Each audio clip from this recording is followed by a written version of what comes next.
Welcome back to Straight Facts. It's Wednesday. Don Hussam, the original Don, after Don Robbie and me, is here on the show. Judge Mo, a.k.a. Mo Gender, is in the house.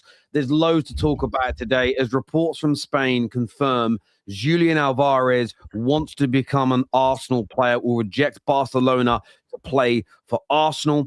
We're looking at Liverpool as Mo Salah quits and leaves. Slot looks like he's going to stay, according to reports in the UK today.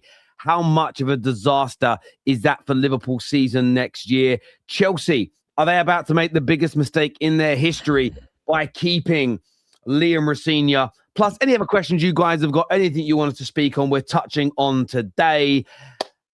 Like the video if you haven't done so already. Get the like button smashed now. Already 300 people here, which is amazing. But get it liked, get this shared across your social media platforms. Gentlemen, how are you on this fine afternoon in Gotham City? I'm great. I'm great. You get me? Fantastic day. Other than the cold, the weather's freezing, and the fact that we lost. Is this something on the screen, or is this the Straight Facts logo? Where at the bottom, middle, that's Straight Facts. No, I'm not talking about the logo. This black area. Okay, no, this is actually Straight Facts logo. Yeah, it's the spraying at the end. You know, fair enough. You got mad.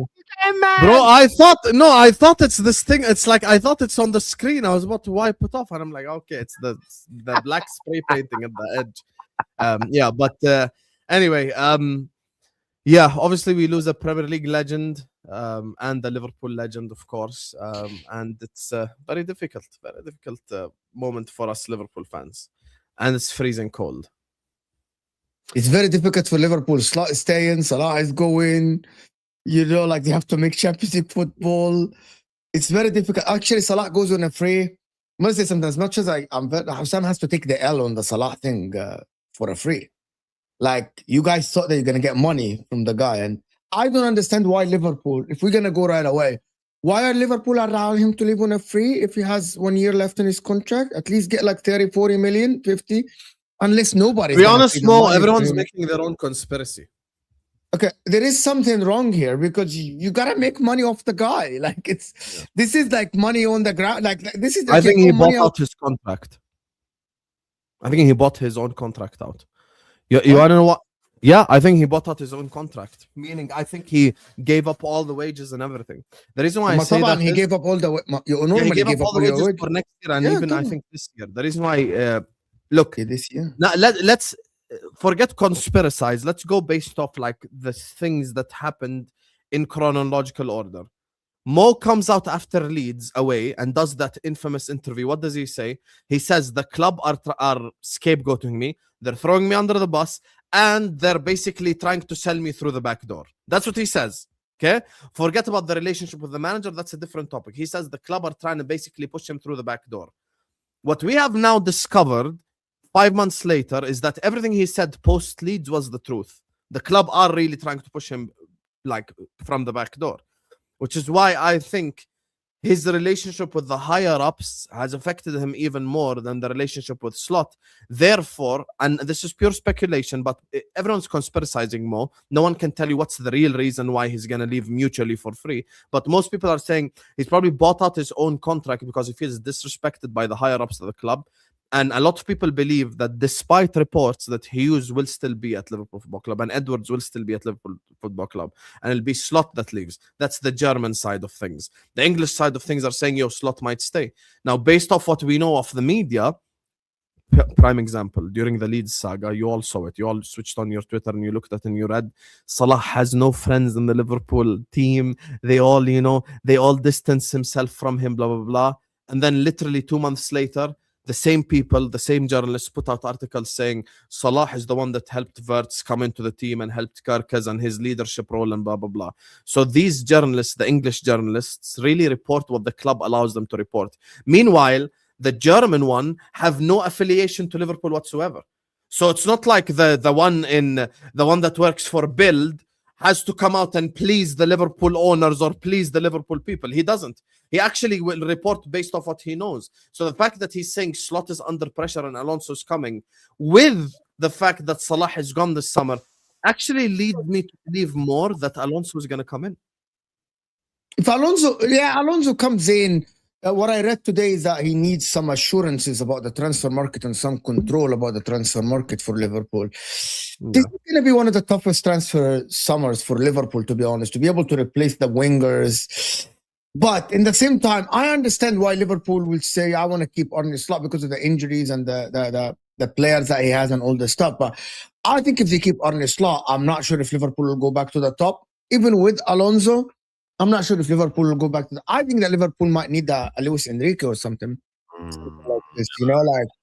I don't. I think I don't believe the stories today. I don't believe the stories one little bit that Liverpool are going to keep Slot next year. They're staying. They're stating he's staying, but I don't believe them. I've got to this point where I went in on Chelsea yesterday, and we'll touch more on them later about keeping Liam Rosenior, but I don't believe those stories anymore either. I think that Liverpool right now is a bit of a mess. I think the stories about the Saudis approaching Hughes and Edwards, I think there's truth in that. Piff are coming in.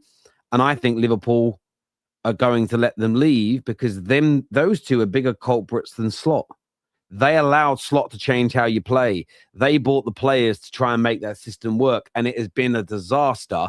And I actually do think all their heads should roll in that regard. They need to bring back a more structured way of playing.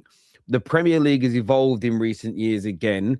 And I heard Ashley Waters, who's an actor. You guys might know him from, do you guys watch Top Boy on Netflix? You know, you love it. Great TV show. He's a really good actor, but he was a singer and rapper with a crew called So Solid Crew back in the day. 21 Seconds to Go. Great guy. And he was talking about, he's a football fan talking, but he probably spoke more sense in 2 minutes about Arsenal from an Arsenal fan perspective than I heard from many people. And he went, football's kind of changed. And at the minute, winning the Premier League, I think you need to be a little bit less flamboyant, a lot less open, and work more as a unit. And he feels that Arsenal are a little bit ahead of the curve because we may not be fun to watch. We may not win some finals like you saw at the weekend, but it's what will win you the league. And I thought about that a lot the last few days. And there's some truth to this. Now, I'm not saying you can't attack better than Arsenal were attacking, but I do think what's true when you look at Liverpool, when you look at City, when you look at Chelsea, the three teams that were meant to either challenge or be closer to Arsenal, the one thing none of them do well is defend as a unit. They're all so easy to play through. And that comment that Sam said earlier on in the season, whenever I see this happen to any one of those teams, I sing that song in my head. One pass is all it takes. It just comes into my head every time. And that's why what City did at the weekend. It's true, though. It's true. Did I lie? It is true. Because at the weekend, what you saw Man City do is they worked hard defensively as a complete unit for 90 minutes and stopped Arsenal. I don't believe, and me and LB would talk about yesterday, that I don't think they're going to do that in the remainder of their Premier League games. They're going to get opened up again because they don't want to play that way. But I actually think you've got to yield a little bit. And I think that Liverpool went away from being a team that defended fantastically as a unit and then attacked on the transition brilliantly. That was the two things that did well for Klopp and did very well in year one for Slot. And they went against it. And I think Slot will lose his job.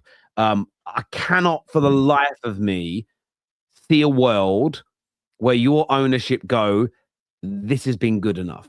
This is going to work. And it's going to be around next year. They can't. They absolutely can't. And you know this. You've been reporting on transfers long enough. Like the English media have a role almost to how can I say this? I don't even know the word. It starts with a P, but I forgot it now. Like it's like I will not pester, to like ponder towards a certain thing. Like Miguel Delaney obviously is an English journalist who works for the Independent, so he will only really say what Liverpool tell him. So Miguel Delaney is not wrong because probably Liverpool told him, yeah, we don't look at getting rid of Slot, blah, blah, blah. Meanwhile, this German journalist, who was also the first one to report Wirtz to Liverpool, comes out and says, yo, Slot is leaving this summer, and here's my Alonso thing. He just doesn't want to take over right now. He wants to take over in the summer.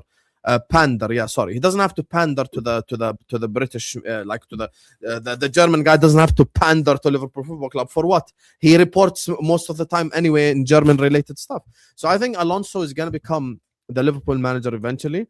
And I think, by the way, in terms of I don't understand, do you want Xabi Alonso that plays three at the back? It never, it hasn't worked Look, since Antonio Conte. Tom gave a breakdown on it. He's not married to 3 at the back. He's more than willing to play 4 at the back.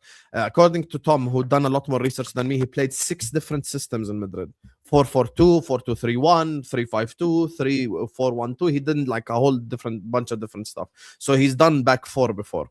So for me, the most important thing is getting rid of Arne Slot, because whatever is the replacement, whoever is the replacement, if Arne Slot is still Liverpool manager, we will not succeed. Simple as. Can I ask you, I want to ask about Mo Salah as well, right? I want to ask you about Mo Salah because I was thinking about this a lot yesterday evening. I did the stream when he went, and look, I'm very happy to see 1, Mo Salah's levels have dropped, and 2, that he's gone from a United fan perspective. I think from the league point of view, we've lost and are losing one of the greats. You know, he sits for me inside the top 10 Premier League players of all time. He's one of the best attackers the league has ever had. And we're losing a great. And I think it's the end of an era. Absolutely. But at the same time, I've seen some Liverpool fans be quite disrespectful. And I've seen some Liverpool fans, I'm talking about you, Roms, if you're watching, doing up the whole, trying to talk now like he's loves him when he's never really rated him. But I've seen a lot of Liverpool fans sort of, oh, it's about time. I'm happy this is now finally happening. We can move on. And I understand that this season he hasn't delivered. But I want Liverpool fans to remember something, and I wanted to get your take on this. Replacing Mo Salah is close to impossible because there's an argument he's your greatest ever attacker. He's definitely the greatest forward you've had in the Premier League era. And I know some will say, no, I preferred Suarez. No, I preferred Torres. No, I preferred this guy. But in terms of doing a decade, what he won for you, his consistency, and his lack of desire to leave when he was at his pomp. You didn't get that from Luis Suarez, because sometimes a player's greatness isn't just about their ability. It's what they did for you. You know, it isn't just what they, you know, some players start peaking at your club and then they leave and go elsewhere. It's a case of, for instance, Cristiano Ronaldo is a better football player than Wayne Rooney over his whole career. But he didn't do more for Man United, in my opinion, than Wayne Rooney did. No, that is true. It's like Stam and Rio Ferdinand. You can think Stam is better than Rio, but Rio did it for a longer period of time. Rio did more for a longer period of time for us. So he's a higher legend at the club. And I look at Mo Salah, and I think even though, and we're talking about this today on the show, there's links to Elise, who's excellent. I almost feel Mo Salah is irreplaceable. And I'm not saying you guys should mourn it. I'm not saying you guys should, oh, we're done forever, because you'll find a way. But maybe, just maybe, he'll get more appreciation now that he's not at that level anymore and he's going, because you are talking about one of the key components in why you won 2 Premier Leagues and why you won league titles, domestic trophies, those Champions Leagues. Yes, Mane was important. Firmino was important. Trent was important. All those guys were important. But for me, I think you win a lot less in the last 9 years without Mohamed Salah, because the one thing he did, goals. Lot less. Goals. Yeah, I think you a lot less. I don't think we would have won anything without Mo. Okay, well, Mohamed Salah is responsible. Is involved in 37% of the goals and the goals involved in Liverpool over the last 9 years. This is factual. This is factual. 37%, people. I don't think Liverpool win anything without Mohamed Salah at all. Without him. Listen, I'm not saying that there won't be another player that may have joined Liverpool, but I don't think there is a player currently in the world, unless you sign Neymar, unless they sign prime Eden Hazard or something, which he even did, is not Mohamed Salah, Eden Hazard. I don't think that they would have won anything. Mohamed Salah, in my opinion, is top 3 in the history of the Prem. There's only, I agree. Listen, Henry left Arsenal to taste European success, right? Bale left Spurs. Ronaldo, okay, he achieved everything at Man United, but again, he left to achieve something else. For me, Mohamed Salah is the only one that stayed with it, like at Liverpool, thick and thin, up and during down. His whole prime. Bro, during his whole prime, stayed at Liverpool. The guy, even when Jurgen Klopp, if anyone said, yeah, but Jurgen Klopp is the one, okay, he won the league with Arne Slot, having the best historic ever season in the history of the Premier League. 47 GA, no one has ever done that. No one has ever done this, right? So he broke all the records about the African players. And by the way, he's the guy that is involved in most GA. We all know that.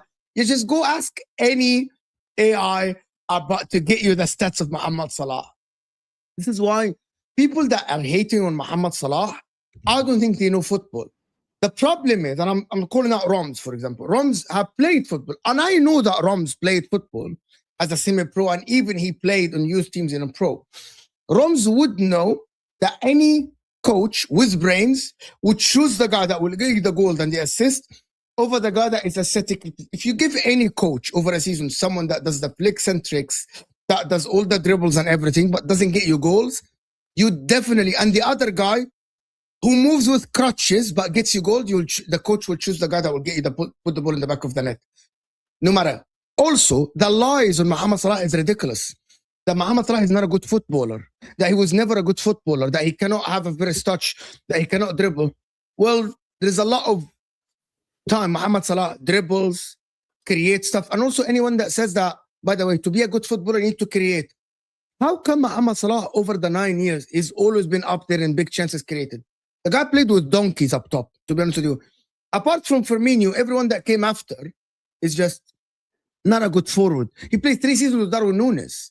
Like Darwin Núñez, who can't put the ball in the back of the net, even if you give him in front of the goal. So for me, anybody that is trying to tarnish Mohamed Salah's legacy, I'm gonna tell you something. You know who puts up more number. You know who puts up more numbers and is aesthetically pleasing? Messi. Unless you thought that Mo was gonna be Messi, you're putting unrealistic expectations on him. The problem with the aesthetic stuff is that it's so shrouded in subjectivity, and I think that's why people love it, because they can just go, my eyes see it better than you.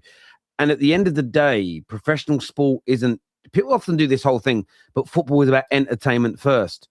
To you, maybe, but it isn't. It's a competitive professional sport, which is ultimately about winning. There are side dishes. There are side dishes in other parts of football. There is the process and the journey of a team rebuilding itself and getting back to winning, which Liverpool went through at the beginning of FSG's takeover, right through to when they won that trophy. And Liverpool fans exclusively experience that. The Man United fans of my generation and slightly older that remember what Fergie took over, building us back up and getting us back to winning. That journey, so winning at the end of it was made better in some respects because of that journey that we went through. As an example, that's just talking about 2 clubs specifically, and everyone's got their own variations. But being an attacker in football, your job is to create and score goals. And in the decade that Salah has been in the league, in my personal opinion, the only attacker that can talk to him is Erling Haaland. And the reason I say that is because Erling Haaland, I believe fundamentally in how you deliver trophies, how you help deliver trophies and your impact. And I'm consistent as the day is long on this, where a lot of people are not. And you can always see this with people. So certain people have called me out in the last few weeks because I've said about player of the year. As much as if Bruno wins it, I'll be happy for him. I don't put Bruno Fernandes's performances in the top 4 race as high as I put the players that are fighting for the league titles performances. I can't do it. I've never been like that. I'm not going to yield on it. But Salah has delivered the most amount of goals from 2016 into 2026. But he has done his. Oh, Harry Kane's got a lot of goals, but not in that not in title races. Primarily in that time, he had a couple, didn't get over the line. Salah has done it in title races. Salah has done it up against one of the best English teams of all time, that peak Manchester City team, as an example. The consistency levels he demonstrated in the Premier League compared to people like Eden Hazard, who was a few years earlier than him, and they did cross over for a few years. He has just shown levels. Now, yes, Hazard might be a better dribbler, might look better on the eye, might do certain skills that Mohamed Salah couldn't. But if I'm being honest with you guys, when it comes to being a professional football player, it's all irrelevant to me. I know a lot of people love it. And did you see the drag back, the flick, the way he run, the way he put that guy on his backside? I couldn't give a shit. If Mohamed Salah, we've done the numbers years ago, I haven't run them back since. The guy has scored or assisted in something like 85% of the games he played in. This season has killed that percentage a little bit. It will have dropped a little bit. But if you look at those first few years, you look at those first 8-9 years, 85% of his games he was delivering in. And that, for me, is what I want from every Man United attacker we sign. I couldn't give a shit if people go, not even in the top 100 players ever for aesthetically pleasing skills. If my guys are all delivering in 85% of their games, my club is winning the trophies I want them to win. The funny part is yesterday after the announcement, for just today, I saw something that I've never seen before regarding Mo conversations. As soon as he announced the video, I saw Newcastle fans, City fans, United fans, Arsenal fans, almost the entirety of the Premier League, and like Gary Lineker applaud him, say what a career, he's been a great addition to Liverpool Football Club. I'm like, yo, I'm actually happy he posted the announcement now and didn't wait until the summer, because everyone's almost like praising it and everyone's like going like, yo, we actually lived through the era of something unbelievable. And the thing is, for me as well, like, there's a notion that these great players in the past didn't have good GA. Me and Mo have already debunked it. We debunked it yesterday with Ronaldinho. Ronaldinho in 2005-2006 had 50 GA in 45 games. So who told you he didn't get GA? Zinedine Zidane, over his career, averages almost 1 GA every 2 games or 3 games. That's 1 GA for a midfielder over 2-game period. How's that bad?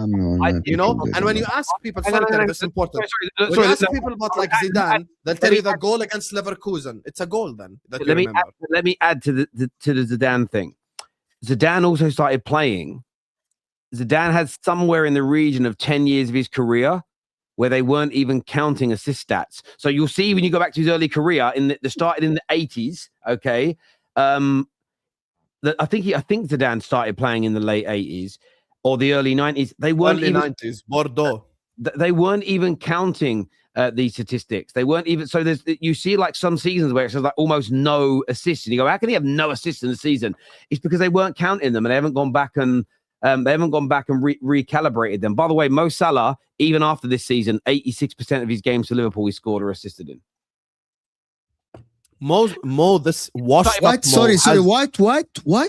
Zidane started playing in 1988. 1988, Zidane started playing. No, say that stat about Salah again. So Mohamed Salah has scored or assisted in 86% of his Liverpool games, including this season. This is ridiculous. This is ridiculous, by the way. This is a ridiculous stat. Like this is who has done this? 377 goals or assists in 435 games. Yeah. You don't do that if you're not a good footballer. More, but yeah.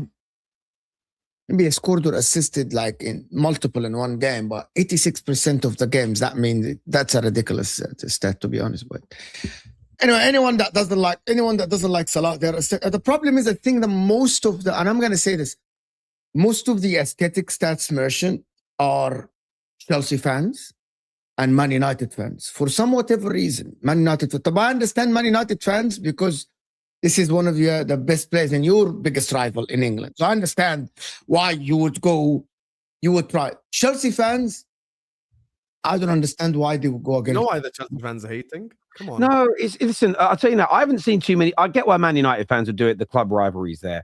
I don't need to play the game. The thing for me is I'm not insecure about the Man United greats. And what you'll find is the people that are hating on Salah, it's for 2 reasons. It's they know he's better than their greatest, or they believe he is. And the reason that some of them know it are also connected to the people that have an ideology of football, where someone that plays like an Eden Hazard, someone who plays, even this season, someone who plays like a Cole Palmer, for some people is better than a Bruno Fernandes. And there's nothing you can say to them about delivery, consistency, trophies, GA. Nothing will change their mind because they just look better. And the word that's now being used colloquially again, even though it's a word from the 90s, it was used, they just joga bonita, joga bonita, joga bonita. And for me, what's crazy is the players from Brazil that was labeled against weren't players that had great aesthetics by themselves. It was people whose numbers were amazing. Palmer, for his first 18 months at Chelsea, The reason everybody was excited about him, of course, he had some great touches and great skills, and he got people off their seats. But it's because it was coupled with consistent output. St. Maximin has better dribbling ability than 95% of the current wingers in the league. But nobody wanted to go and watch him play because he weren't delivering goals or assists at the end of it. At the end of the day, sometimes you get these utopian players. Palmer did it for 18 months. I hope he gets back to it from an England perspective, where it was like, wow, look at him, and there's output. And there's probably been, there's quite a few, but there's a very small percentage of pro footballers who do what Lionel Messi did, what Cristiano Ronaldo did, what R9 did in his pomp, where it's fucking hell, look at him on the ball, look at his ability, and from an attacking perspective, there's this consistent output from him. But give me a Mo Salah over somebody with half the amount of efficiency of him every day of the week, because Mo Salah is going to help your team win more trophies. That for me is more entertaining than the dribbling. The two fan bases I've seen respect Mo the most, to be honest, are Arsenal and City fans. City fans are like, listen, finally this guy's gone, and Arsenal fans have always propped Mo. Like, I'll be honest, they've always shown respect to Mo because they know how difficult it is. And for me, like, listen, at the end of the day, he came in as a Chelsea reject who, never forget, the Italian journalist infamously said he's just another Juan Cuadrado, to go on to have his two best seasons be his first season and his second last season. So that's just absolute incredible longevity. Playmaker of the year, the Golden Boots, the PFA Player of the Year awards that is voted by his fellow players. No one won it more than him. All these things are just adds to the levels. And to be honest, I said something yesterday after I watched the announcement and I thought about it. I respectfully put Stevie G 1B as our Liverpool greatest Premier League player. So I think Mo is our greatest Premier League player of all time. So after all these years of like shaking your head when I said it, you now agree with me. I like that. Thank you. The thing is, after last season, I'll tell you what changed. I'll be honest with you. This season showed that Mo's role in last season's league title was even bigger than we first thought. Look, all three of us know that Mo was the best player in the Premier League last season. We all know that he carried Liverpool to a league title, even though I don't like to use that word, but he did it. After what's happened this year with Slot getting his players and signing 450 million worth of talent and Liverpool being this bad, we now finally can go like, that last year title was almost like the Mo League title. I know that's mad. So now I'm looking at it like, same way I go like in 05, if we don't have Stevie, we don't win the UCL. I easily go like, if we don't have Mo last season, we don't win the Prem. I think if we don't have Mo last season, we barely scrape top 4. Well, what's really interesting is none of us quite know the reasons that Mo's had such a fall off this year. I still think just saying his age caught up with him, I feel like it's too simplistic, even though sometimes in life the simple answer is the right answer. I think it's a bit of that. I do think, I think the loss of his friend played a part. I think the change of system played a part. I just think it's been all these things. But if Mo Salah this season was as good as he was last year, you guys probably wouldn't win the league because of your defensive issues, but you'd be nowhere near, you'd be very comfortable in third or second place. Does that make sense? And that's the difference that a Mo Salah brings to a team. And look, Chelsea have had that with Drogba. Chelsea have had that with Eden Hazard. And you know what's really crazy? I never slag Eden Hazard off. It's just low IQ people see it as that because they do what do you prefer, Terry, Lord of the Rings or Harry Potter? Oh, I prefer Lord of the Rings. Why do you think Harry Potter's crap? No, I love them both. I just prefer one to the other. Eden Hazard's amazing. I have nothing negative to say about Eden Hazard whatsoever in terms of him as an individual. I thought they're brilliant on the ball. He scored lots of goals, influential in winning trophies, beautiful to watch play. Scored some of the best goals I've seen in his era in the Premier League. But when you get into the nitpicking, when you're picking your top 5, your top 10, your top 20 players of all time, you then have to nitpick on things. And when I compare him to Mo Salah, people have always said to me, who would you prefer? And I look at it this way. for all their brilliance, I'm looking at them, but same position, different side of the pitch, but same position. Mo Salah gets you a goal or an assist in 86% of the games he plays in. At Chelsea, Hazard gets you a goal or assist in 55% of the games you play in. I don't care about the aesthetics. I'm going for the guy that's scoring or assisting in 31% more games. Because, and by the way, I'm nitpicking between all these players that way. So, okay, well, they're my two favorite strikers. I think you're disrespecting Mohamed Salah. I genuinely think you are. Wallah al-Azim, I think you are. Why? Eden Hazard is great. But Eden Hazard and Mohamed Salah is the wrong comparison here. You don't compare Eden Hazard to Mohamed Salah. Why nobody compares Kevin De Bruyne to Eden Hazard? Mohamed Salah, there is a table about the Premier League greats, and I'm talking about modern era. It has Thierry Henry, it has Mohamed Salah, Kevin De Bruyne, right? It has Cristiano Ronaldo, Wayne Rooney. It doesn't. Eden Hazard is fantastic, a phenomenal player in the history of the Premier League. I think Chelsea fans have dragged us to, and has dragged Mohamed Salah a level down. With all due respect to Eden Hazard, I like what you're doing, Terry, and I know what you're doing, Terry. And I'm not here, and I'm gonna use your word. The amoebas will think I'm saying Hazard is crap. Hazard is phenomenal. He's amazing. He's a phenomenal player, right? But in the Premier League era, in the history, Mohamed Salah is with Henry. You can compare who's first. Okay, a lot of people say Henry. Who's second? People say Rooney. Some people say, by the way, Mohamed Salah, by the way, because of the longevity and what they did in the league, right? I actually think that Mohamed Salah shouldn't be compared to Eden Hazard at all. Not because I agree. wingers. Hazard ain't in that conversation, Terry, actually. Not because, by the way, people compare them because he's they not are in the wingers Henry in Rooney echelon. He's not. I think you should compare him to Wayne Rooney. I don't think you should compare him to Eden Hazard. You're disrespectful. Let me just respond, because I'm doing this comparison with all these players. Now, it's harder when you start adding in midfielders and defenders, because I don't expect a central midfielder to have the output that a striker has, as an example. And there's different types of midfielders. I expect KDB's and Bruno's outputs to be higher than a Claude Makelele, right? But I use the Hazard and the Salah example. It's why I have Salah inside my top 10 Premier League players of all time. I also understand as well that the younger you are, your top 10 is going to change. Because, by the way, I don't expect anyone who's under the age of probably 28 years old to even remember certain Premier League players in their pomp at their best. If I'm being absolutely blunt with you, the same as when we do our greatest players of all time, we all pick from the era in which we watched. But Salah for me gets into that category. Hazard isn't in my top 10 Premier League players of all time. There are. If you want to choose Chelsea, choose Frank Lampard. You know it. Lampard is the one Chelsea player that I have in my top 10. Exactly. Thank you. I'm with you here. I'll put Lampard above Hazard.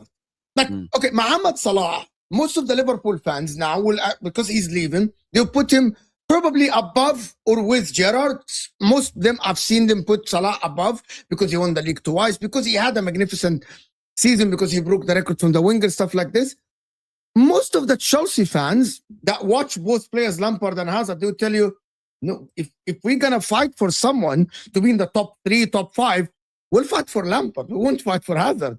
We'll fight for Frank Lampard to be up there, right? So for me, if you want to compare someone to Salah in terms of output, contribution, it's Frank Lampard for me. Frank Lampard gets there. My reasoning for this again is, and I know people don't like it when it comes to Terry. We know the other day I was debating with Staffy about the Premier League Player of the Year award. The reason I don't like all these individual awards is I find them flawed in their concept. So let's just isolate somebody's Premier League performances only. I can't, because I know they're playing other tournaments at the exact same time, right? You know, for instance, let's say you were doing a Woman of the Year award, and then you're doing a Mother of the Year award. And you've got a woman that you pick for Woman of the Year. And the reason she wins it is because she looks after her 3 children impeccably well as a wonderful mum. She's the most amazing wife to her husband. And she's also the CEO of a business that's running impeccably. And you go for all those things, best Woman of the Year. You go, great. And then you say at the same time, who's Mother of the Year? And you give it to this other lady who's a fantastic mum and a brilliant mum, but she's a stay-at-home mum. Straight away, my brain goes, hang on. So how much difference is there between how good they both were at being mums? Oh, it's very close. Well, they're surely the one who's also running a massive business and is still very close to being as good as Maher for the year. I'd give it to her still because I know she's doing those other things at the same time. My brain can't differentiate. Maybe I'm weird. Maybe I'm a freak. I don't know. But for me, that's why when I look at these things and I look at Salah, I look at Champions League performances, what he won as well. These things all matter to me. I don't care that, well, we're talking Premier League, Terry. That's Champions League. The tournaments happen at the same time. You can't mention. Listen, one of the things that doesn't save Gerrard's career. I don't like when people go in on Gerrard and do never won anything. Yes, he did. I see him be influential in winning League Cups, FA Cups, and Champions Leagues. I won't just discredit that from Gerrard because he didn't win a Premier League, because they all happen at the same time. You don't play this Premier League season, have a month off, and then play a summer Champions League tournament in isolation. I separate what someone does at international tournaments from their club career because it's not done at the same time. I don't understand how people's brains don't view it that way. How can you suddenly just forget, oh, yeah, this guy's played an extra 20 games this season in all these competitions as in finals? And I can't forget those things because, I don't know. I find it hard to. And Mohamed Salah, what puts him into another category? And when I look, there are a couple of players like Thierry Henry that's in my top 10 who didn't win a Champions League. But at the same time, I just think his overarching levels and his influence is so high. There's a couple that didn't win Champions Leagues, but they did other things like doubles and invincibles that were great. But the vast majority of my top 10 were also key influential players in their clubs becoming champions of Europe. I mean, I have Henry in there, I have Cantona in there, and I did have Alan Shearer, but I removed him, and I've put Dennis Bergkamp in there instead. Those guys didn't win Champions Leagues for their clubs, but in England, but they're there due to the influence they had. My thing is, look, if I say Salah is better than Rooney, you might disagree, but you wouldn't consider it disrespectful. I don't think I can provide a logical argument for Hazard over Rooney, though. That's why there is no word. There is no word. I don't even think they sit on the same table. I'll be honest with you. Spot on. This is fine. Like, look at it from a Rooney perspective. You can never present an argument that Hazard is better than Rooney. But we can actually debate with Man United fan like Terry, who's better, Rooney or Salah. We can present arguments. Terry will present arguments. You can disagree. Say I'm wrong. We can reach a level where we say we agree to disagree, but we respect. There is no world where Hazard is better than Rooney. Yeah, I don't think Hazard sits on that table, though. Like, there is no... I just don't. I think KDB sits on that table. I think Henry sits on that table. Rooney sits on that table. And I think people might not like this, but I think Ronaldo sits on that table as well. Of course, Cristiano The only Ronaldo. thing I will take against Cristiano Ronaldo is that his pump was Real Madrid, but his best was elsewhere. The 3 years he did, okay, for me, Cristiano Ronaldo in the Premier League is similar to Ronaldinho. Ronaldinho had 2.5 years where they were fantastic, like Ballon d'Or phenomenon. What people forget about Cristiano Ronaldo is funny because I remember hearing Stumpeg talk about him. Neve spoke about him on Soccer Saturday, and she mentioned the year that he won the Ballon d'Or, and she basically said that one great year, ignoring the fact that the season before that he won again. She mentions winning player awards, so I'm going to use her logic back. I'm not a big fan of them, but he won all those player awards the year before that because he was brilliant. Ronaldo had 4 years of being absolutely brilliant. He had one particular year where it was just absolute alien levels, as an example. But he was here from 2004. Summer of 2003 until 2009. He did 6 years in England, and he was influential in Man United, part of a mini rebuild, but he won every single trophy that could be won in that time, including a three-peat, a Champions League, Premier League double, FA Cups, League Cups, and got better and better throughout, and was influential. I mean, he scored in the FA Cup final. So he scored in the FA Cup final in 2004, scored in the Carabao Cup or whatever it was called then, the League Cup final in 2006, and then was our best player for the next 3 seasons when we won everything. So Cristiano Ronaldo, 6 years versus Salah's 9 years. I think the extra 3 years for Salah can help him, but what Ronaldo achieved. But there's an argument there. Does that make sense? There's a debate to be had, and I get that. No, but that's my point. Is there a debate with Hazard? Hazard for me is in that category below. Listen, if people go, what about ability? On ability, he's in a conversation with every footballer ever. Well, Adil Tarat and Hatem Arafa and Okocha, they had phenomenal ability. I'm going to tell you this, bro. By itself, I'm looking at your consistency. I'm looking at your output, and for me, Eden Hazard was amazing. But even when I look at Chelsea, and Chelsea fans, if you agree, let me know. If you disagree, let me know before we move on. But if I look at your Premier League legends and players that I say are better in their positions or whatever it be, I would personally put Drogba, Lampard, Terry, Petr Cech. All four of them I would have above. One more, Ashley Cole. Ashley Cole's a great shout. I forgot about him. I would have them all above Eden Hazard. You guys, again, that's just my personal opinion. I'd love to hear yours on that. Viewers, give us your thoughts, give us your opinions in the comment section below. A few comments here say Mo Salah. Before you do that, I always want to say something about Cristiano Ronaldo. The young people, the pundits, the people that go on Sky Sports, the people that didn't watch Cristiano Ronaldo. You guys, Wallah al-Azim, people don't understand. There was no social media, there was no Twitter, there was no YouTube. People hated Manchester United because of Cristiano Ronaldo. We used to sit on the coffee shop with all my friends. I had like a bunch of Man United friends. Cristiano Ronaldo was the guy at Man United where when things get in trouble, you give the ball to Cristiano Ronaldo, and it's literally similar to what Messi did. Wallah al-Azim, it used to be a hate watch. Is Cristiano Ronaldo today going to dribble 4 or 5 guys from halfway line to make something happen? And it was get out of jail card, but people didn't watch that. And now they go and check the numbers. Yeah, he had that season. It was give the ball to Cristiano Ronaldo and things happening on the pitch. Things are happening. Everyone is off their seat. People forgot that because they didn't watch it. I watched it. Some would know that in the Middle East. We used to get in coffee shops and watch it. People in the Cristiano Ronaldo, be the next Cristiano Ronaldo, bro. It was copying his dribbling move, his free kick. It was scary levels at Man United. For the people that say that he can't dribble, literally no one can dispossess Cristiano Ronaldo. No one could. But if we're going to be shameless, it has now been proven that Chelsea cheated to even sign Eden Hazard. That's got to go in the conversation, and that's an he shouldn't have even been there. So if we're going to debate it properly. I respect Salah, but he's not close to Giggs in my view. Look, do you know the problem with what you're saying? I hate when people always exaggerate. You can tell me Giggs is better. Don't tell me he's not close. So don't overdo it, bro. So this is the thing, right? They're both in my top 10.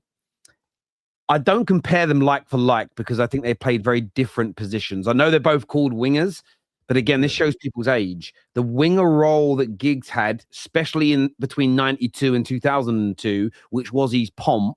Okay. So again, if you're born anywhere near those times, you don't even remember. You're more of a left midfielder. You're playing 30, 40 yards deeper. It's a very different role they played. Very different players in that regard. Is Gerrard in your top 10? No. Oh, okay. Okay. I'd put Henry, Rooney, CR7, KDB all above Salah. Which, by the way, if you say that, I wouldn't be like, I would say, yeah, fine. But the thing with it is, I don't really care if people don't have the same order as mine, because I still think I'm getting to this point with these debates where as long as you're not disrespecting somebody, I'm like, I don't care. So if somebody has Henry first and has Ronaldo second and has Salah third and has Giggs fourth, and they explain it, but they're still respectful to those players, I'm like, I can just live with it. Does that make sense? I don't need to fight tooth and nail. Hazard and Joe Cole are similar in terms of their careers, as much potential, but injuries ruined them. Hazard was amazing. He was amazing. I still think. Wow. Did you know what it is for Hazard? This is my opinion. We've done a good job today, Mo. Let's go. We've done a good job. Maybe this makes me biased. I don't know. But hearing that he wasn't a good trainer, but he turned up and played well at the weekends, this is maybe where I have a little bias towards Hazard. My view is if he'd have worked his arse off in training, been stronger, been fitter, been faster, honed his skills even harder because he done it, I think he could have been a 25, 30 goal, league goal a season player. I think he could have gone on at the highest level for longer, helped Chelsea therefore win more trophies and been a bigger legend. That's kind of when I think about Salah's, when I think about Henry's, when I think about Rooney's, when I think of it's the work rate they put in to be at that level, the work Giggs had to put in to maintain himself, to keep delivering.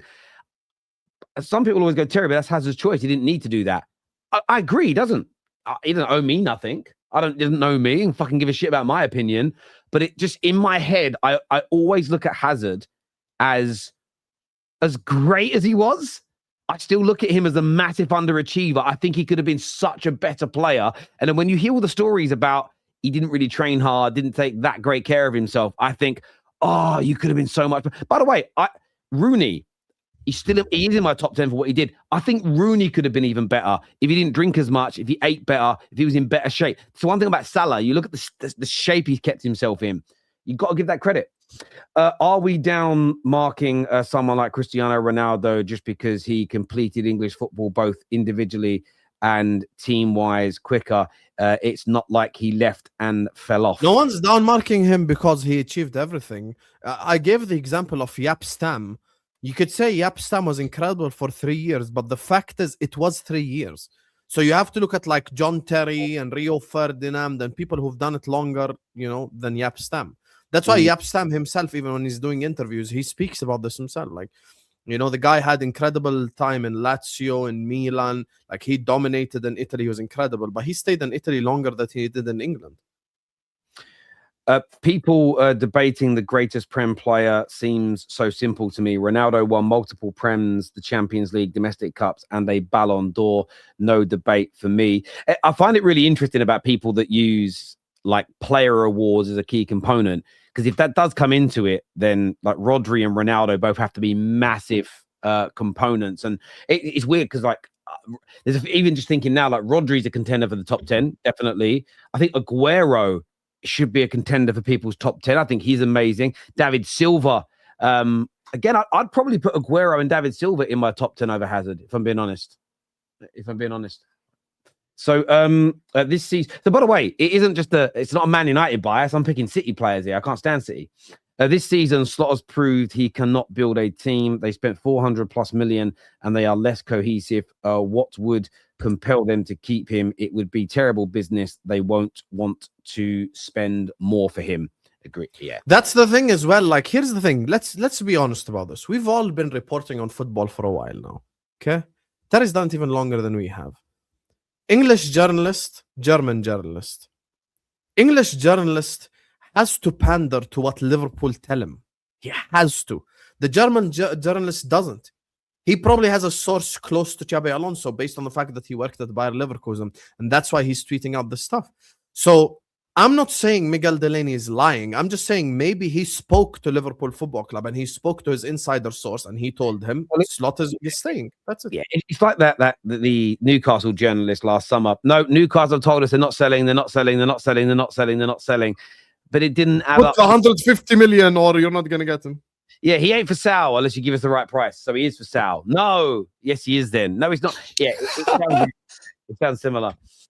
The myth technical players don't need PMP is the most lied thing ever. Once Hazard got fat and his body broke, his technical ability couldn't save him. By the way, R9, one of the best technical players of all time, Mo will tell you, a lot of the times he got past the players with pace and power. Well, a lot of the times. The thing is with Hazard, I think he had great skill, but he also, one thing he had that was brilliant and very important is very good acceleration. Over the first 5 to 6 yards, he was very quick. Now, where I disagree with this comment is when you think of a Teddy Sheringham. Teddy Sheringham's ability and style of play didn't require power and pace. Now, would it work in the modern day game as the game is developed? I'm not sure, because you don't see very many Teddy Sheringham-esque players anymore. But then essentially, would they have worked more as when he was in his younger years of developing that power and that body mass and muscle to cope? Most likely. This is when people always do that with fighting. They go, oh, the fighters from the 70s are so much smaller than the fighters from now. They would lose. But they wouldn't, because Muhammad Ali would have just been eating different food and doing different weight training. So he would have been bigger with that same skill. Like, do you know what I'm saying? The idea that if you change era, the same as if you take the bigger players from today and put them back in the 90s, they wouldn't have been eating and drinking and sleeping and doing all the physical work they do now. They wouldn't be as big and as strong. So it's like for like in that regard. Hazard couldn't carry his upper body after 29.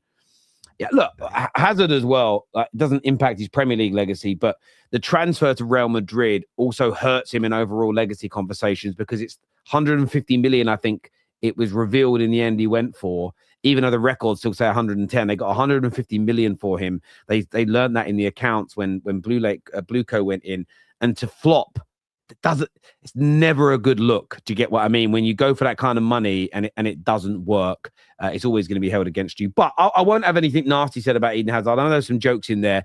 Great player. I put him in. He's probably in the top 10 wingers in Premier League history. There's he's up there. He's absolutely fantastic, absolutely brilliant. But when I factor in goalkeepers, centre backs, midfielders, strikers, wingers collectively, I just can't put him into my top 10. Now, if we want to, like I said, if we want to get onto specifics and be like, well, what about top 10 on ability? Probably. Well, I don't have a list for, you ever seen like a Music Ice? It's like their song went to number 110 in the targets. And then you see, oh, but it got to number 6 in the R&B charts. I'm like, I don't care about the R&B charts. I care about where did it do in the music charts against everybody else, bruv. Moving on from this. But yeah, David Speaks Football here is Overmars. Yeah, you think Overmars was the head of Eden Hazard? I don't know about that. That's a stretch, Dave. Dave, you always do this, Dave. You always come up with like statements edgy like takes. this, like edgy takes. Like, Dave, just calm down. Just do the gym and calm down. You don't have to say stuff like this. I will ask Sam, a Liverpool fan, to do. We'll come back to this. Sam's got to go pray, so we'll come back to this. Let Sam go pray. We'll come back to that super chat later. Mo, I want to ask you a question. How big a mistake is it going to be for Chelsea if they keep Liam Rosenior beyond the end of this season? No, you're going to do Chelsea topic without me. Can you ask him a different question, please? Please. Ask him something else. Ask him about Arsenal. Don't do Chelsea without me. That's so disrespectful. Shit on Chelsea. I need to go pray, bro. Have some shame. How long are you going to pray for? 5 minutes. Well, then you'll give her 5 minutes. Listen, Great. I'm going to tell you something about Liam Rosenior. Listen, Liam Rosenior might be a good coach, but I think I'll be very, very surprised if he turns it around. I think Chelsea are turning into a clown show. I think the whole club is turning into irrelevancy. I think players will leave. If they don't make Champions League, I think some of the players like a Palmer, like a Enzo Fernandez will go, and you won't be able to sign better players. If you're a Chelsea fan, you need to boycott going to the games. You need to start a protest to sack Liam Rosenior because you need a bigger name to be able to attract players. Wallahi, Terry, I'm thinking about this. Chelsea might be finished, bro, until this ownership leave. Might be finished. I know that we keep saying that we need to keep our powder dry and we need to sit on the fence. The problem is Liam Rosenior doesn't look like the guy that he's not even Arteta. He's not even Maresca. He doesn't know how to speak, which is I claim that the players don't respect him. The players actually don't follow his instructions. The things that he does on the pitch, this is so insulting to Chelsea Football Club and the legacy and all the history that they made over the last 25 years. It is so disrespectful. If the guy is doing well, fine. He isn't doing anything that is significant. He can't coach. He can't talk in the media. I know. I feel he's trying so hard, Terry, to actually look smart in the media. But, bro, you don't know how to speak in the media. You don't know. You're saying strange stuff. You're saying weird things that you don't conduct yourself very well on the touchline. And I think that it's a massive mistake, Liam Rosenior. And I don't know why the board are signing Liam Rosenior. And for all the people, Terry, that kept saying, I remember this conversation. The gap is closer to Arsenal. We closed the gap to Arsenal. You destroyed it by actually signing Liam Rosenior. The players are not bad. Just need a better coach. And this Chelsea project, you remember when I said 3 years ago, for the good of football, this project has to fail? They are making it fail. They're making it fail. The ownership are making this shit. And Chelsea fans, I don't know where you have gone in the chat. Where is the fighting Chelsea fans in the chat? No, don't say that about my club. You say it yourself about your club. You got your fans completely losing any hope of anything good coming out of this club. Your biggest hope this season is making Champions League football. After last season, you were talking about challenging for the title. Genuinely, I'm challenging for the title. What challenge for the title? Do you know what's really mad about it? I don't know if I believe the story that's come out yesterday. They keep saying it's a big summer. There's talk about unless there's a massive collapse, they're not going to get rid of him. I'm at this stage where I feel like there's a little bit of we're just trying to get through the last 8 games or whatever it is, 7 games, and the last sort of however many FA Cup games they have. They could win it, but you know they're probably going to get to the semi-finals. Do you believe they're going to win it? No. It depends on who they get. It does depend on who goes through and who they get and everything else. But right now, there's a comment I want to put up that Matt Law spoke on today. And he says, on Liam Rosenior's tactics, you can tell the players don't believe in it. I don't think the players believe in Liam Rosenior. I think the players are becoming disillusioned with the project. And you have to look at these things. So if you go back to 3 to 4 years into Arsenal's rebuild, we use a team. Now, I'm not going to say Arsenal's rebuild has been completely successful because they haven't yet got over the line for any trophies, but they're probably going to win a big 1 or 2 this year, and let's see what they do afterwards. But the one thing you would say is 3 to 4 years into it, they got into towards title contention, but all their best players have wanted to stay. All of them. Of course, part of that is by paying the going rate financially. But you haven't seen, and maybe this is the first time almost in my lifetime, or at least in the 2000s, in the last 25, 26 years, where Arsenal's best players haven't constantly, they've been spoken about by other clubs, but there's never been, where's the sagas? There's been no sagas scraping to hold on to Saka, Saliba, Gabriel, Odegaard, Rice. And Ray's only been there a couple of years, but you get my point. They're not scraping to hold on to it. Everybody wants to be there. The noise is starting to come out now of Chelsea. There's the Palmer rumours. There's Enzo now. And as much as a lot of the journalists will shut them down, because Chelsea will shut them down, the players will shut them down, there's too much noise. There's too much smoke for there to be no fire. And these should all be red flags to Chelsea fans. Now, they don't all have to lose their minds and melt down and go, we're done forever. But at the very least, you've got to start asking questions. And for me, I don't take back anything I've ever said or praised. They did need to change their model from Roman's era because they stopped challenging for titles. I think it's right to buy some of the best young players around. I think it's right to invest in some other young players that you're going to flip for a profit. The bit I thought they wouldn't do, which they're now doubling down on, is move away from ever buying elite players, established players. I don't even think it's necessarily... But that's not only, Terry, sorry to interject, but that's not only, it's all right to do that, Terry. It is okay to buy the Caicedos, the Enzos, the Palmers, the Malagustos. That's all right, right? But you cannot do that with the coaches. That's the one thing that you shouldn't do. You should buy, it's either you buy established players or you get established coach to develop these players, because there is no experience in this club. So I think the model might be all right because they stuck with it. And the Caicedo now has experience, Enzo and Palmer, and there are players that have experience. Now you need a coach that was able to lead these guys to develop. You cannot have a coach like Liam Rosenior trying to develop the likes of Hato or the likes of Caicedo or Andre Santos. You need an experienced guy. The model it's gone too far now. Okay, it's gone too far, and someone need to interject. Someone from the government or from the Premier League need to interject at Chelsea and tell these guys, it's not how you run football. I know that you watch American football. I know you watch basketball. This is not how it works. You need an experienced coach to lead these kids. Liam Rosenior is not the guy.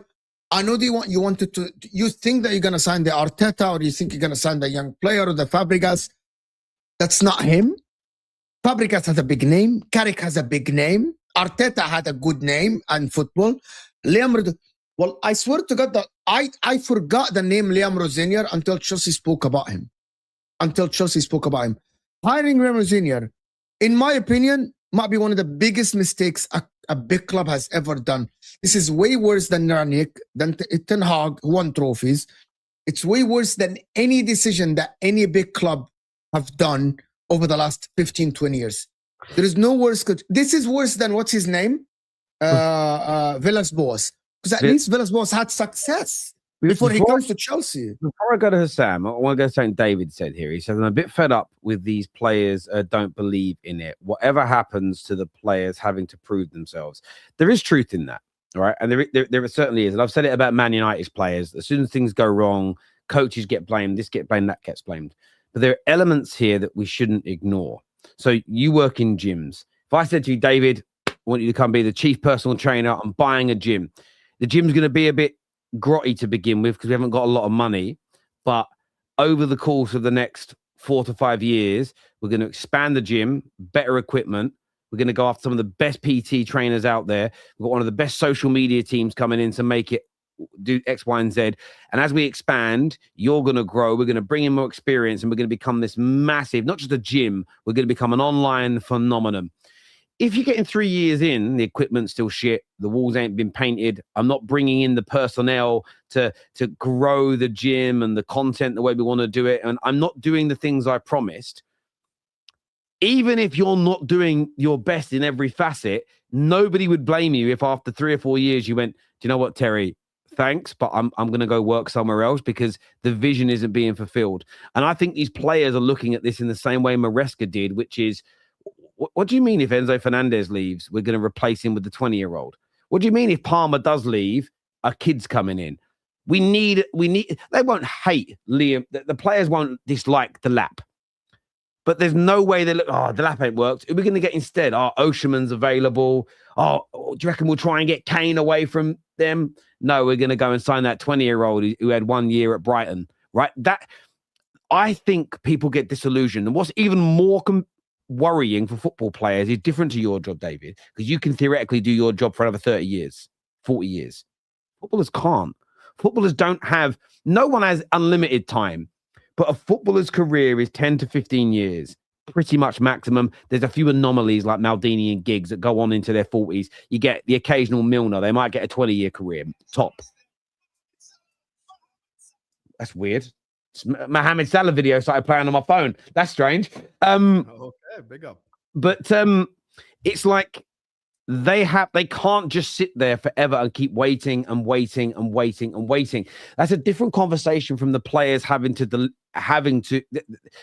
doesn't mean they shouldn't have to deliver and have to play well. Do you believe there's a world in which Cole Palmer joins Man United in the summer? Maybe. Do you know what it is? They keep shutting down all these rumors about players wanting to leave, but then the rumors don't die. And I've always been a firm believer in the rumor. You know, if the rumors don't get shut down, like categorically by a player, by both clubs, by top journalists, as there is just no chance. Not Chelsea have said they've got no intention to sell. The player is very happy. Okay. That for me is just, if it's, for instance, this week, Bruno G to Man United. What's come out from a lot of credible sources is it looks more like the agent is pushing the player. Some think it's for better contract terms at Newcastle. Others have sort of said that United are interested, but it isn't something United are pushing. So that leads me to believe there is a chance we get him, but I'm not as focused on Bruno G anymore. I got excited by the news, but now it turns out that that's going on. But that's not completely shutting it down, because even Andy Mitten said he's on like a list of 10. United are considering what they want to do. But the Palmer stuff, it's very much Chelsea had no intention to sell. They've said it's impossible. But yet the rumor keeps... The same thing with Olise. The Bayern sources are saying, oh, there is no intention of selling. Yeah, obviously they're going to say that. Don't you think the fact that you say there's a possibility that Palmer becomes a Man United player in itself is the problem at Chelsea? Because when you think about it, where were you last summer? Where was a Man United fan last summer? Where were Man United fans looking towards last summer compared to Chelsea fans? And the fact that we're even entertaining a conversation about the best player at Chelsea going to Man United in itself is the biggest problem at Chelsea. Think about it. Yeah, I think there's a chance that, I get it. And I think there's a chance he goes. It reminds me a little bit of, imagine you with the missus and you're like, are you texting? Oh, no, it's just John from work. Why is he texting you? Oh, it's just a stupid joke. It's just nothing. We're friends. Oh, can I see? No. That's how it feels to me. You know, like, why are you getting so funny about your phone? Like, if that was in your relationship, you'd be like, something smells off. Oh, I'm about to pop in and see you at lunchtime. No, don't come in. Why? No, I'm busy. You'd be like, well, that's a bit weird. You never normally like that. John works there. Right? You get suspicious. It's not being shut down. If it was like, oh yeah, look, John sent me a joke there. Look, that's it. Like, I don't know. I mean, I'm not like an insecure person. I'm not really behaving like that. But when there's a rumor, when there's a feeling, and it isn't, but for me, they haven't shut down the Palmer one. They haven't shut it down. And as much as some people go, well, read this passage from this journalist, I go, but it hasn't gone away. Other journalists are still talking about it. The rumor mill's there. The fans still seem a little bit nervous. It's like the Enzo Fernandez may be leaving, where Caicedo, I think, has completely shut down the idea of wanting to leave. The way he spoke, it was emphatic. It was an absolute no. Where the others, I feel it's open-ended. Yeah, but that's the thing. Like when we sat here, I'll never forget the Chelsea fans in the chat who have all disappeared, by the way, except like the 3 who are in the chat right now. When the Rossinier thing was happening, when me and Mo were laughing at it, they were calling us Chelsea haters. Remember what I said? Within a month, they will all be Rossinier out. Okay, I was wrong, guys. Within 2 months. I have a better question for Chelsea fans. Why would Palmer stay? No, bro. The thing is, like, what's next? What's next on the menu? Why? Ask yourself one thing. Why would Palmer? Okay, you have in the summer. You maybe you might get a Bayern Munich. You might get a Man United coming in for you. Okay, Man United shortlist, right? Is Luis Enrique, Nagelsmann, and Michael Carrick. And you might get a different club. You know what I mean? Why would you choose voluntarily to stay at Chelsea? Why don't you kick a fuss like Isak and just try to leave Chelsea? And you know, as a Cole Palmer, that Chelsea aren't, like, they haven't paid a lot of money for you, so you can get away with 70, 80 million. You can bring an offer. Why wouldn't you go to Barcelona for And the better question is, Mo, who even is on the Chelsea shortlist? Let's ask the real questions. There is no shortlist. They said that as of now, there is only the Liam Rossinier. I'm saying let me and you play their game. Let's say Rossinier gets sacked tomorrow. Oh, Rossinier is not good enough, blah, blah, blah. Great. Who comes in? Fabregas. Who? They are saying Fabregas. Okay. But with the current transfer strategy, will he be successful? I don't think Fabregas goes. One of the things that Fabregas did at Como is, number one, he got everything that he wished for. Everything. He told them, I don't want Italians, I don't want English, I don't want Germans, I want only Spanish players. They went and got all Spanish players to his liking, right? And then Como has they have 1 minute of Italians played this season. 1 minute. They played Italians 1 minute. So he's not gonna go to them agreeing with the strategy of that's what I'm gonna saying. So a manager sits in with Chelsea. Let's say whichever manager you want sits in with Chelsea. So what are your plans for the summer then, since you're making me the Chelsea manager? Oh, we're going to sign 5 under-21 players, 2 of them from South America and 3 of them from around Europe. Okay, so what are your expectations of me? I expect you to finish top 4 and based on what? Based on you giving me kids that will perform once every 3-4 games. Is Liverpool going to be better next season? I can't imagine you're going to be the same as this year. You know, let's look and see what Man United are doing, but a lot of the players we're linked to, you can imagine us getting slightly stronger. Of course. City, Arsenal are not going to fall off, in my opinion, and we'll get into them in a moment with their very strong links today in Spain to Julian Alvarez. And I do think that's the level that Arsenal are going to go out and sign this summer. I think they're going to be as good, if not better, next year with players like that. And Chelsea have got to do something. There is a link today. There is a link today with Chelsea, if they do move on from Liam Rossinier, that like Fabregas could be amongst its potential replacements. But that, for me, if they don't want a Luis Enrique who's going to demand a £30 million a year salary, then someone like a Cesc Fabregas, who is doing wonders, playing brilliant football, knows the club in the league, that makes a lot more sense than a Liam Rossinier. The problem that you've got is, yes, at Como, he might be quite happy with a certain level of player because he understands who and what Como are. The issue when you become Chelsea manager is Chelsea can afford and attract much better versions of that player. And I think, again, you could find that Fabregas is left short, if that makes sense, in the same way that they left Enzo Maresca. So look, they're in a real pickle at the moment for me. Let's do a super chat here before we move on to the Alvarez news. It says that reports were that Chelsea players really like Poch and Maresca. Both were sacked because they clash with the board for wanting the best. Why would players invest in any coach, let alone Rosenior, if they are sacked early? That's the thing. Did you see what Enzo Fernandez said? Mo pointed this out. Remember Mo what he said? Yeah, and Enzo Fernandez is gonna go this summer. I promise you this. No, but did you see what he But said though? He said we don't know why we don't know why they let go of Maresca. We don't know why they sold. They got rid of him. We developed a good relationship with him. Blah blah blah. Isn't that what Enzo said? Mo, you said. Yeah, that's what Enzo said, guys.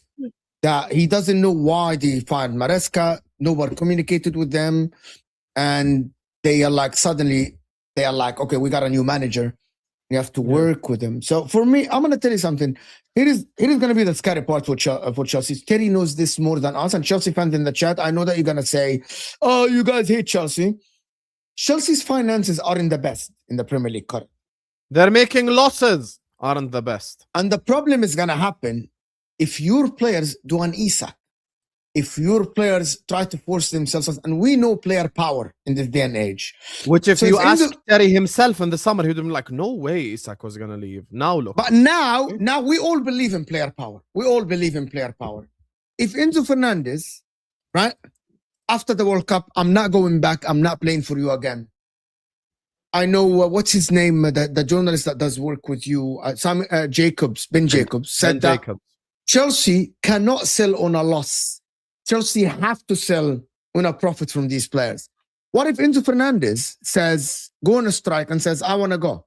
And Real Madrid are like, yeah, we're only willing to offer 60, 70 million because that's his level now, or Barcelona. That is his level. Basically, Enzo Fernandez isn't a £100 million player. Enzo Fernandez is a 50, 70 million pound player. He isn't more than this. If he forces Chelsea to sell him, you're losing your asset.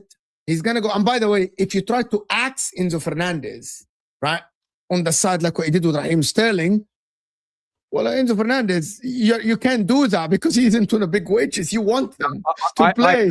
You've got to remember, they made a massive loss in the financial year for the 24-25 season. The 25-26 is going to probably be a profit with Champions League money and Club World Cup money.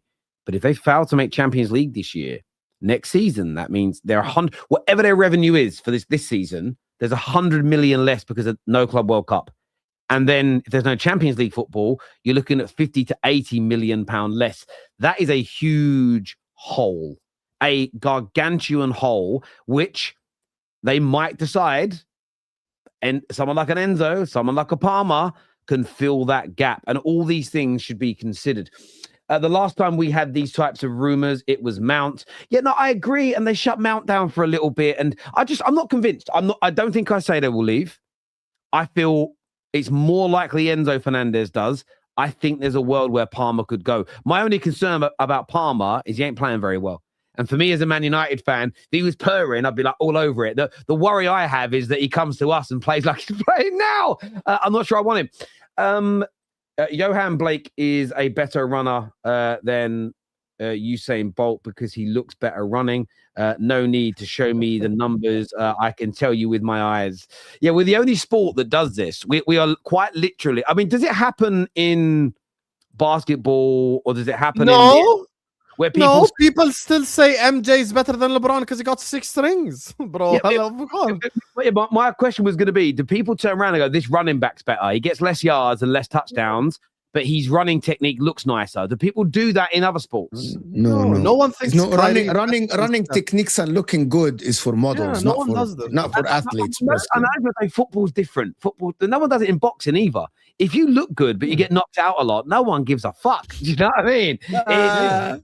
It's funny. Bro, I got a very good hook, but I get knocked out every now and then, just every 2-3 times. No one's I get a really good thing, but you know what? I'll get hit and I'll fall down I'll fall down really well. Yeah. Well, it's a bit like when people have muscles, and David, who's watching, will know this. Some people can look like they're really strong, but not be that strong, but they're aesthetically looking. They look good. This here says, I will ask Sam, a Liverpool fan, do you think Slot's football will improve for you? Do you think next season he will be 1,000 times better Do you think you'll be better next season? I don't think he will be there next season to begin with. And if he is there next season, if I do like to answer your question, if he is there next season, then I think he has to improve, or he will be gone quickly, just like Rodgers, just like any of the examples you want to mention in history. Managers have been given extra chances before, but in the end, when you're not good enough, you get moved on. This is the life of a football manager. No, I agree. I agree. And on the aesthetics of people going, no, but football's different. I think people have twisted it. All the great players that I knew of growing up, as in like the legends from before my time, like if we talk attackers for a moment, you look at all their numbers, they're amazing. You think of all the midfielders that everybody rated. It wasn't, yes, they were poetry in motion, the touch and the turn, but it's because they were key components in winning their clubs and or their nations trophies, and they were influential in doing it. Defenders, it was the way he tackles, he's marking, he's command, yes, but when you look at all of them, it was the way they led their teams, delivered their teams to trophies and to winning. There are a handful like Matt Letizier's that had great skill that people liked and spoke of, but he's never in GOAT conversations. At the end of the day, what's happened in the modern day world, and because there's probably more debate about football than any other sport I've ever seen in my life, is that because it's a sport where there's a lot of casuals and everything else around it, you get a lot more of that. You never get casuals on boxing podcasts. You go, oh, I love that guy. Why? Oh, I know he doesn't really win, but I love the scraps he gets into. No boxing podcast has a person like that come on. We do it in football, where a casual football fan who just gets to speak about how good stepovers are is loved. Like, we're the only sport where maybe basketball has a bit of it, like where there's freestyle football is kind of part of it, and all the skills and tricks, like it's like a separate thing. I do think we've been a little bit hijacked in football, if I'm being honest with you. Like Beckham can only cross a ball. Yeah, like that's the only thing Beckham was good at. All a load of old nonsense. But he's only good in crossing the ball. Yes, all Beckham could do is cross the ball. You're right. Yeah. No. It's not the only thing that he can do, but he excels only in the passes. It's not crossing the ball. It's like which is a big thing. Like it's Beckham's biggest strength was his passing ability. Which is part of the long crosses and stuff like this. But Beckham was never like a through ball stuff. Like he was always like long balls and crosses and stuff like this. He could play those balls, but the difference is, why did he need to? He didn't need to dribble either. He could have the ball 45 yards out from goal and find a man pinpoint on his head. Why waste your energy fucking dribbling past five? It is what it is. Because he can do it, because he excelled only in that. Yeah. But he dribbled past people. He beat people in duels. I saw him do it. Look at them all go. Look at them. But look, we're going to run out of time if we get sidetracked on a debate.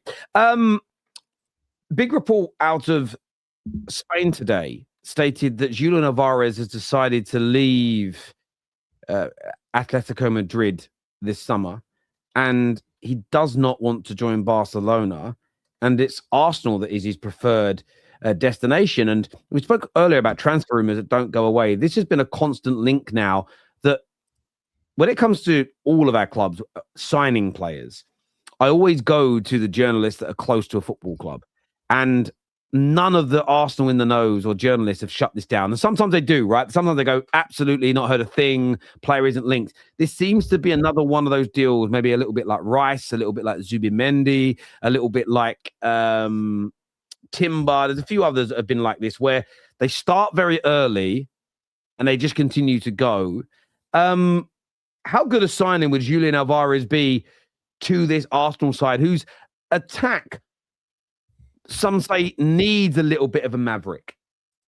They're very, very good. Like, I think Julian Alvarez is fantastic signing for them. Like, but just going to be completely honest with you, watching them this season and watching Julian Alvarez, he excels in spaces, and Arsenal don't have spaces. And I know they're going to go and spend 100 million on him or something.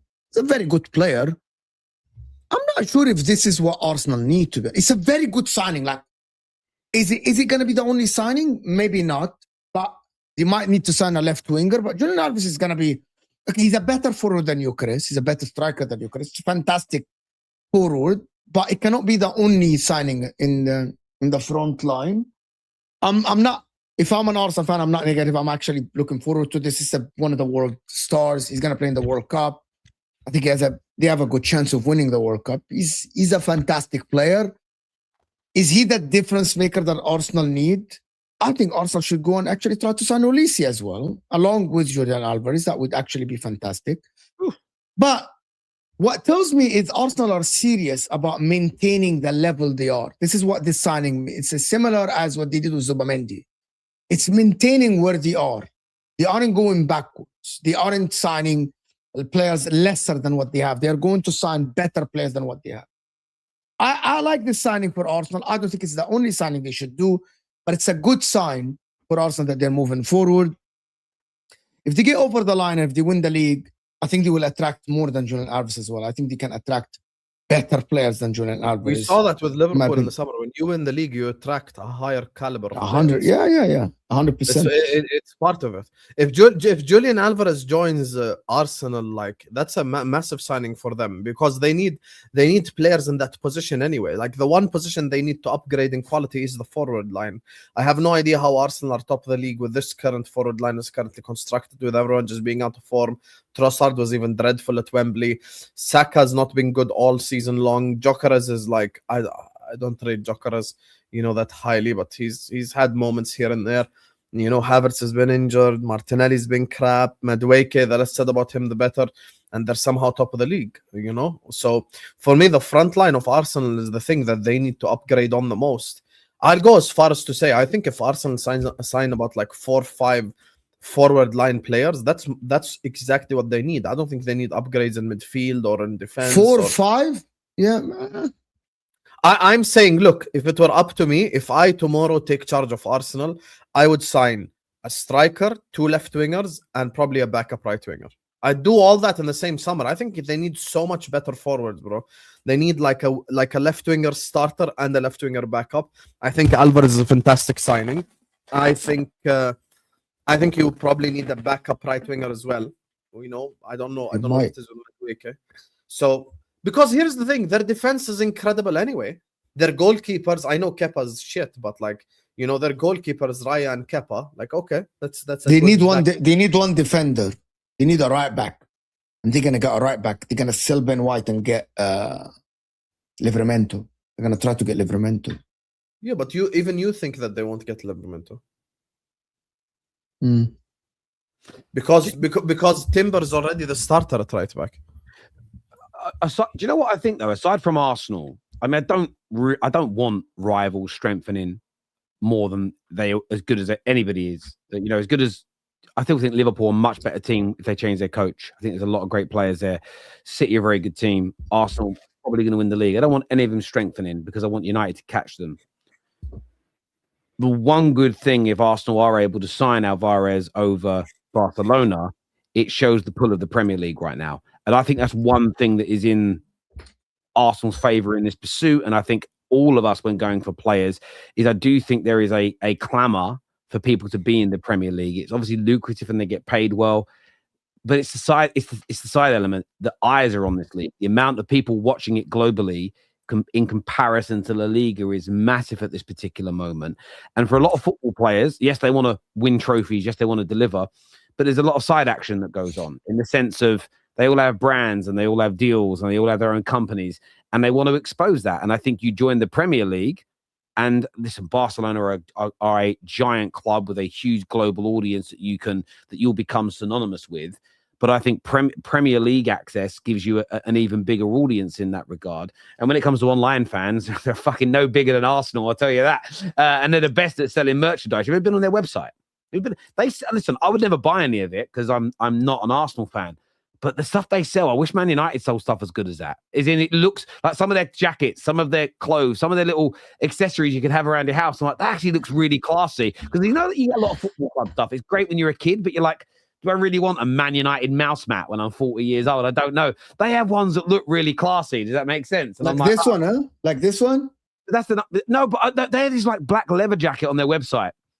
And I looked at it and it had this very subtle Arsenal badge on it. And I wouldn't wear it. It's got an Arsenal badge. But I was like, you wouldn't know it's an Arsenal jacket. You could wear it out as a leather jacket. Does that make sense? So they're very good at that stuff. But aside from that, I think this would be a phenomenal signing. I do. And, he isn't a 30, 40 goal a season player, Julian Alvarez. He can play off the striker. And I actually think I don't think Gyökeres is going to go. I've seen a few reports today saying it's like a Gyökeres replacement. I don't think it is. I actually think they need someone like this to help him. I think they need something different behind their striker. They've tried it with Kai Havertz. I don't think he's that guy. Yeah, Julian Alvarez would be fantastic as behind Gyökeres, actually. Yeah, I think behind him, that is where he would work. He can drift out into the wide areas when needed. But on top of that, the sobering factor around this more than anything is if anybody thinks Arsenal are done yet, whether they win or lose the remaining 3 trophies they're in, I think you're crazy. I think Arsenal, the Cronkies, the collective, I think they have the bit between their teeth and they're trying to build something. And Arsenal are not behaving how they did in earlier on in this century, where their best players were easy for Man United, easy for City, easy for other clubs to come and buy and take away. And every year they keep adding to it. That one summer 2 years ago where it wasn't great, where the Calafiori year, but they keep adding to this team. They keep renewing the contracts and putting their players on bigger and better money. They're looking to expand the stadium. So the one thing I will say to people that just get wound up every day by Arsenal, the idea that they're going to win the league and then rest on their laurels, because I still think they'll win the league, is wrong. And if they can go out there and get Julian Alvarez, throw a Livramento into the team and maybe add someone of the level of a Tonali that they're linked to their midfield, I know things can go wrong the following season. We've seen it with Liverpool. But I still think that generally adding top-class players to a very good team is a good thing. Just because it went wrong for Liverpool, that's the kind of the anomaly, in my personal opinion. And I think it will never go wrong with Arteta. It will never go wrong with Arteta. Kane Carey plays football massively, yeah. It's the thing about it. The word goes wrong. Sam knows what I mean by goes wrong. Goes wrong is where you drop from winning the league to actually being like struggling to top 5. That's what. But Liverpool win the challenge and get 92 points. That's you can never say never, because it went wrong for Klopp and Pep and Ferguson. But this is why all the greats have had drop-offs. But I'm going to tell you why it will never go wrong with Mikel Arteta, because I think Mikel Arteta as a coach is someone that, we saw it last season with all the injuries and the circumstances that happened. Arsenal still stayed second within a single point behind Liverpool.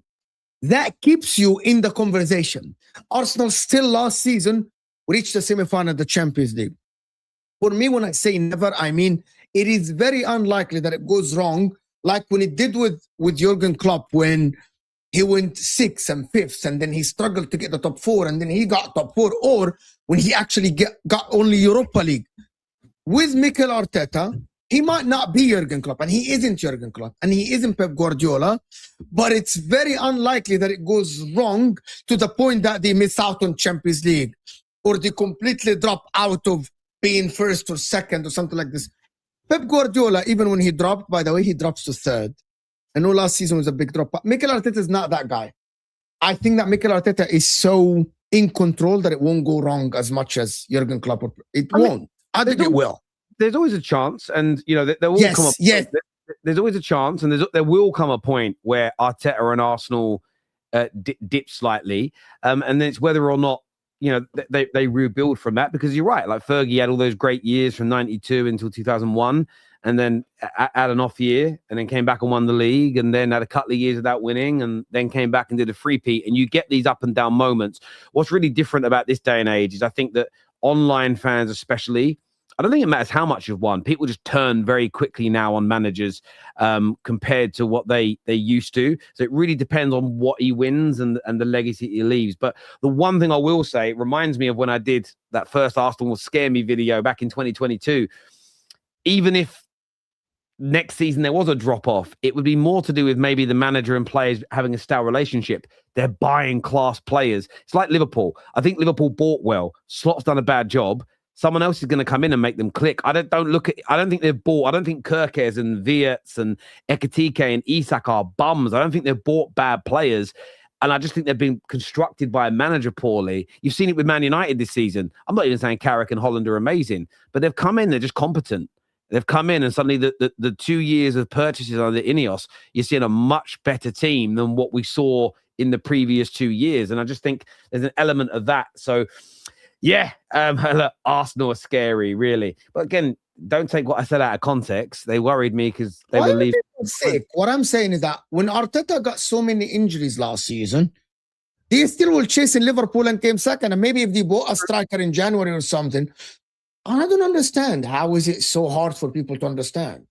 It's a very low like based on the history, since Arteta has challenged for the league, he has been up there. He's not winning the league, so he ain't Pep, he ain't Klopp, he ain't even. The only thing is, even you have close to wait for the reaction after winning a league title is always different. That's what I'll say. Yeah, no, I hear you. Maybe Boy. you're right. Maybe you're right, but I don't think that they will drop to the level We where saw it see with like all-time being great. fifth. That's the problem. Like we haven't seen it yet. Until Arteta lifts the Premier League and then the season after, we will watch and we will see. Maybe.